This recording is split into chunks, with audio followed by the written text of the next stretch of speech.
Confusing words and action number 3. Today, these are the sets of words that we'll be doing today. Compel, impel, all the way to covert and overt. Covert and overt. The only thing that's different between them is a C. So let's get this started with. Attendance at school. Okay, I'm gonna try this new formula. I'm gonna try reading the comic and then explain the words as we go. How about that? Let's get this started with. Attendance at school is compulsory in most countries of the world. Most children are happy to attend school, impelled by the desire to learn and to be with other children their age. Children are sometimes reluctant to start school, but they can usually be persuaded to go. A few parents try to keep their children away from school, but they can be compelled to send them. So obviously, you can already guess what the words that we are doing right now are. First off, we have compel and impel. Now, when you compel someone to do something, you are forcing that person to do that thing. You're forcing someone to do something. So that's what compel is. That's what they meant by compelled to go. Whereas impel basically means you have a strong motivation, a strong desire to do that thing. Like I want to do this, or I'm impelled to not to do something, like create Vsauce. Whatever Vsauce is. Alright. Next up, we have these words, complex and complicated. Now, pretty much they both mean the same thing, something that is overly not simple, but they have different tones of meaning. Complex is a technical word that basically means complicated, but it's usually used in like neutral situations, like when it's like not simple, but in a good way. Whereas complicated is like, it's not simple, it's like overly not simple, and it's like not good. It should be simpler, but it isn't. So here's the example. Martin is very good at solving complex equations. Martin is less good at explaining how he does it. His explanations take a long time. They're usually more complicated than the original problem. Yeah, the kids are dumbfounded. Alright. Next up, we have this. We have the words comprehensive and comprehensible. Now, one thing I want to mention about comprehensible is that you always have the parrot with a 2. Like comprehensible to. Comprehensible to something else. Pretty much that's what happens. So like when something is comprehensive, you're saying it's to include something, like a comprehensive coverage or something. Whereas comprehensible to someone is like, let's say, a comprehensive to a baby. That means a baby can understand it as well too. Mr. Brooks is the new editor of the Daily Globe. He has called a meeting of his staff to explain what he wants from the newspaper. He wants comprehensible coverage of world news, and he wants the news to be presented in a way that is comprehensible to a man and woman in the street.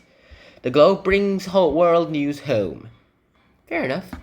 Alright, next up, we have the words consist, include, and comprise. Now here's the thing.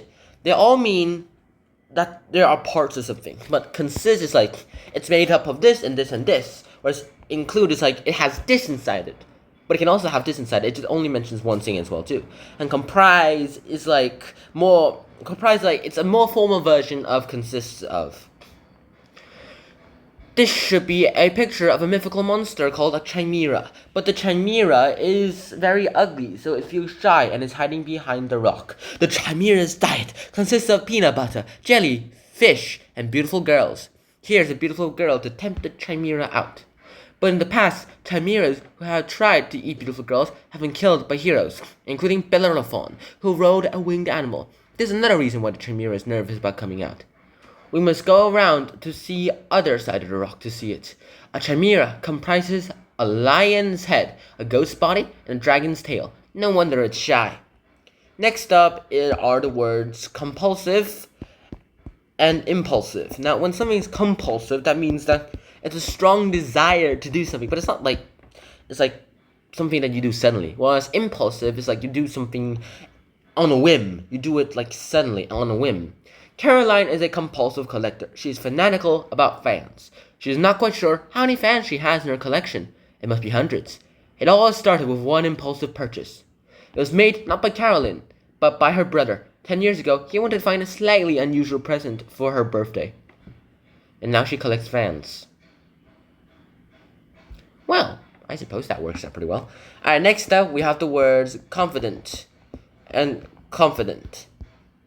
Now, when someone's confidant with an A, that basically means that person is like, it's a person that you can confide in. Whereas confident, the one with the E, is like you believe that you have the skill, the ability, and the resource to do something. Like, I feel I'm confident. Don't worry, I'm your confidant. You can tell me anything.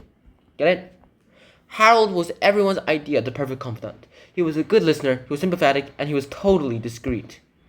You could be completely confident that if you told Harold a secret, he would never reveal it to a living soul. Although, as people found out when he died, he did tell all those secrets to his diary.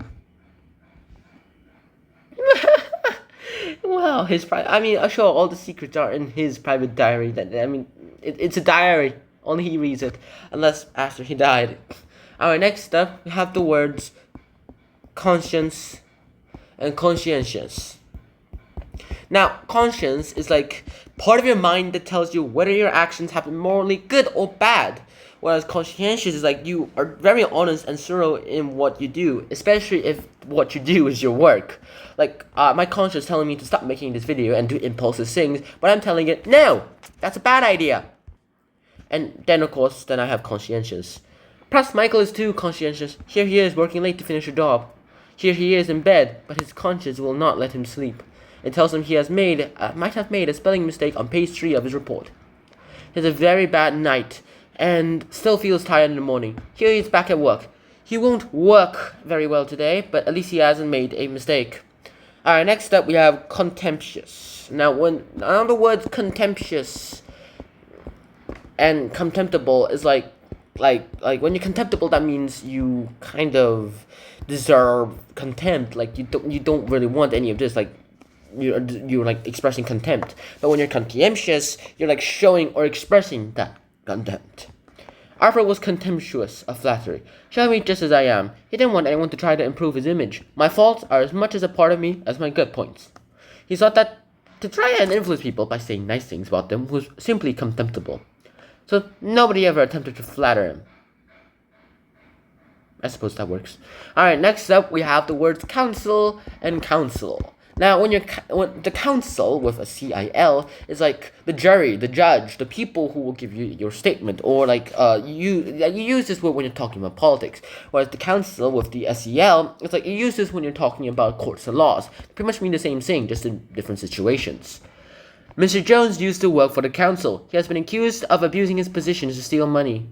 His counsel, Mr. Parry, firmly believes that his client is innocent. In fact, Mr. Parry strongly suspects someone else of the crime. He subjects that person to some very tough questioning. What a relief. Mr. Parry has done his work well, and Mr. Jones is acquitted. Alright, next up, we have these words, covert and overt. Now, covert basically means to do something secretly, whereas overt is to do something openly and in public. Boo! Down with Og! King Og was a terrible tyrant who was hated by his people. Scarcely anyone dared to make an overt criticism of Og. They feared being imprisoned or executed. They were a covert meeting of small groups of conspirators who wanted to overthrow the king, but they too were in danger from Og's spies. I suppose that works out pretty well. And these are the next set of words that we'll be doing next time. I hope you guys enjoyed this episode. Hope to see you guys soon. Until next time, Shalom, peace. Bye bye.